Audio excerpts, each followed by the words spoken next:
क्योंकि यहां पर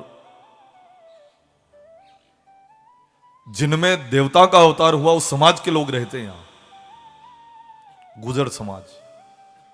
देवनारायण भगवान को यह समाज अच्छा लगा और इसी गुजर समाज में 24 वगड़ावत, देखो आप, इस गुजर समाज में भगवान देवनारायण अवतरित हुए। कितना मान सम्मान गुजर समाज को दिया। उन गोपियों के साथ मेरे ठाकुर जी नृत्य कर रहे हैं, कितना सम्मान दिया है। दो दो गुजरिया के बीच में अकेलो सामरियो, कितना मान सम्मान ठाकुर जी ने इन गोपियों को प्रदान किया है। छोरिया मारी गावे वजाओ गढ़ की गुजरिया, नहीं, मारा नारायण ने लीदो अवतार, नारायण झूले पालनीय, ऐसा गीत है ना।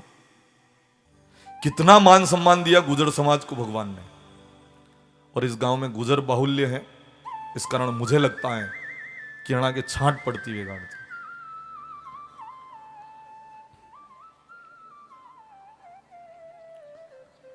कम से कम अपनी कुल की परंपरा तो समझो रे, किस वंश में तुम जन्मे हो।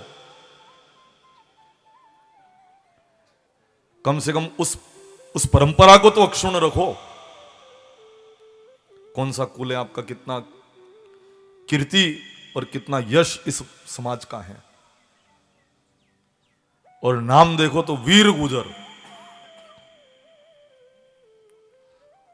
है ना, वीर लगता है, सब जाति के साथ वीर लगता है। और फिर अगर ये व्यवहार में है तो फिर मैं कह सकता हूं आपके कुल के अनुसार आप ये कार्य नहीं कर रहे हो, आपके कुल की परंपरा के अनुसार आप कार्य नहीं कर रहे हो। और एक कितना उज्जवल कीर्ति वाला वंश है और इतना श्रेष्ठ वंश। देखो यहां पर जो लोग रहते हैं, मुझे नहीं लगता कि यहां इनके व्यवहार में ऐसा होगा, नहीं हो सकता। सब खंडेरिया में तो हो ही नहीं सकता। नहीं तो ये जो चीज है ना, खंड खंड कर देती है। हाँ, और वास्तव में मदिरा पान जो करते हैं ना, इनको कोई नहीं चाहता है। कथा वाले महाराज नहीं चाहते, पत्नी नहीं चाहती, रिश्तेदार भी हैदन कंकुपत्री नागे मलेच को नहीं आवेच को नहीं परो पाप कटियो, रिश्तेदार भी नहीं चाहते। यहां तक कि इनकी जुबान भी नहीं चाहती तो सेव ने भूंगड़ा को हवा दे इन घट को उतारे। डायरेक्ट नहीं पी सकता आदमी, जुबान को उसका स्वाद ठीक नहीं लगता है। और पीने के बाद अंदर से जमीर कोसता है तो फिर वो क्या करता है, आंख बंद करके ये गलत काम कर लो में, ये काम मुझे नहीं करना था। मुझे बड़ी खुशी है कि मेरे खंडेरिया में मदिरा पान करने वाले नहीं है। मैं आज इस व्यासपीठ से आग्रह करता हूं कि थोड़ी बहुत भी अगर बीमारी हो तो आज उस बीमारी को खत्म कर देना आप, आज ही, इसी क्षण। युवाओं से मेरा विशेष आग्रह है।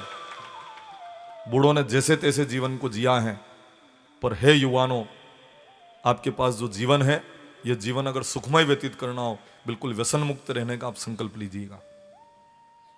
छोटे छोटे ये जो युवान है, आप इसमें मत लगना हो, क्योंकि जो मदिरा का व्यसन में लग जाता है ना, फिर हर साल 2 बीघा कोवंगो में चाहिए कि महाराज में जवातों को ने नुकसान भी घणो थो, 2-1 बीघा निकारियो है बारी ये थी। जयराम जी की बोलो, यूं यूं करके बड़ी चालाकी से जमीन बेचते हैं ये लोग। मैं निवेदन करता हूं युवानों, मेरे इस खंडेरिया में अब ये पाप और ये जो इष्ट बल कम करने वाली चीज है, इसको मत आने देना।